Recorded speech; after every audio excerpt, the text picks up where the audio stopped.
4টি সূরা একসাথে পড়বেন, আল্লাহ পাক রব্বুল আলামিন আপনার সম্পদকে বৃদ্ধি করে দিবেন। এটা আমার কথা নয়, তিরমিজি শরীফের 2895 নম্বর হাদিসের ভিতর রয়েছে।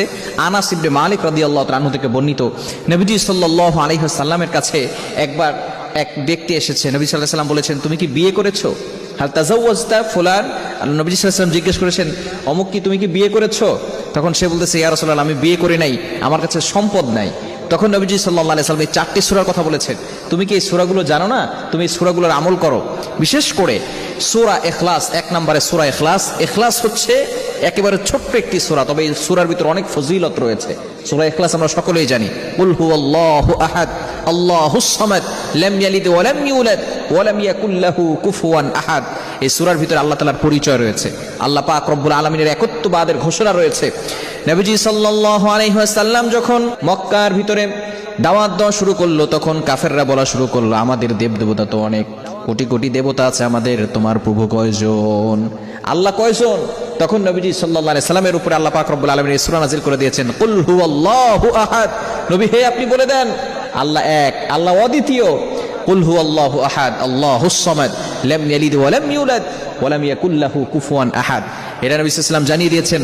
অন্য হাদিসের দ্বারা জানা যায়, যে ব্যক্তি এই সূরাটা 3 বার পড়বে, সে কোরআন শরীফ 30 পারা পড়লে যে সওয়াব হয়, সেই সওয়াব আল্লাহ পাক রব্বুল আলামিন তার আমলনামায় দিয়ে দিবে, বলেন সুবহানাল্লাহ।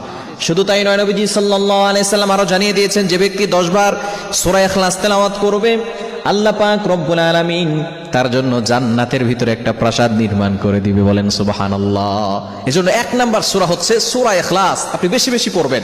কুল হুয়াল্লাহু আহাদ আল্লাহুস সামাদ লাম ইয়ালিদ ওয়া লাম ইউলাদ ওয়া লাম ইয়াকুল লাহু কুফুয়ান আহাদ।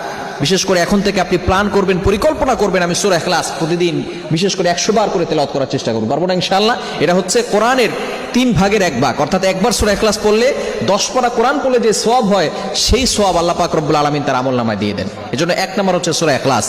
নাম্বার 2, দ্বিতীয় নাম্বার হচ্ছে সূরা নাসর। ইদা জাআ নাসরুল্লাহি ওয়াল ফাতহ ওয়া রাআইতান নাস ইয়াদখুলুনা ফি দীনিল্লাহি আফওয়াজা ফাসাব্বিহ বিহামদি রাব্বিকা ওয়াস্তাগফির ইন্নাহু কানা তাওয়াবা। এটা হচ্ছে কোরআনের 4 ভাগের 1 ভাগ। কোরআনের ভিতরে অন্যতম একটি সূরা হচ্ছে সূরাতুন নাসর, যেখানে বিজয়ের কথা রয়েছে, সুসংবাদের কথা রয়েছে। বিজয় কে দেন বলেন তো? বিজয় একমাত্র আল্লাহ পাক রব্বুল আলামিন দান করেন। কোন ব্যক্তি শক্তির জোরে বিজয় লাভ করতে পারে না, কৌশল করে বিজয় লাভ করতে পারে না, বিজয় একমাত্র আল্লাহ পাক রব্বুল আলামিনই দিয়ে থাকেন। এজন্য অবশ্যই বিজয়ের ক্ষেত্রে আপনি সূরাতুন নাসর বেশি বেশি তেলাওয়াত করবেন। 3 নাম্বার হচ্ছে সূরা কাফিরুন, কুল ইয়া আইয়ুহাল কাফিরুন লা আ'বুদু মা তা'বুদুন ওয়ালা আনতুম আ'বিদুনা মা আ'বুদ ওয়ালা আনা আ'বিদুম মা আবাদতুম ওয়ালা আনতুম আ'বিদুনা মা আ'বুদ লাকুম দীনুকুম ওয়ালিয়া দীন। সূরা কাফিরুন বেশি বেশি পড়বেন। এবং 4 নম্বর হচ্ছে সূরাতুল জিলজাল, ইদা যুলজিলাতিল আরদু জিলজালাহা। এটা হচ্ছে পবিত্র কোরআনুল কারীমের 4 ভাগের 1 ভাগ। অন্য riwayat দ্বারা জানা যায়, পবিত্র কোরআনুল কারীমের 2 ভাগের 1 ভাগ, অর্থাৎ যে ব্যক্তি 1 বার পড়বে, 15 পারা কোরআন পড়লে যে সওয়াব হয়, সেই সওয়াব আল্লাহ পাক রব্বুল আলামিন তার আমলনামায় দিয়ে দিবে। সুতরাং আমরা 4টি সূরা পড়ব সম্পদের জন্য, আল্লাহ পাক রব্বুল আলামিন সম্পদ বাড়িয়ে দিবে। 1 নাম্বার সূরা ইখলাস বেশি বেশি পড়ব, 2 নাম্বার সূরা নাসর ইদা জাআ নাসরুল্লাহ বেশি বেশি পড়ব, 3 নাম্বার সূরা কাফিরুন কুল ইয়া আইয়ুহাল কাফিরুন বেশি বেশি পড়ব, এবং 4 নাম্বার হচ্ছে সূরা জিলজাল, ইদা যুলজিলাতিল আরদু জিলজালাহা। চমৎকার এই 4টি সূরা যদি আপনি প্রতিদিন আমল করতে পারেন, আল্লাহ পাক রব্বুল আলামিন আপনার সম্পদ বৃদ্ধি করে দিবেন। আল্লাহ তাআলা আমাদের সকলকে হালাল ভাবে সম্পদের মালিক হওয়ার তৌফিক দান করে।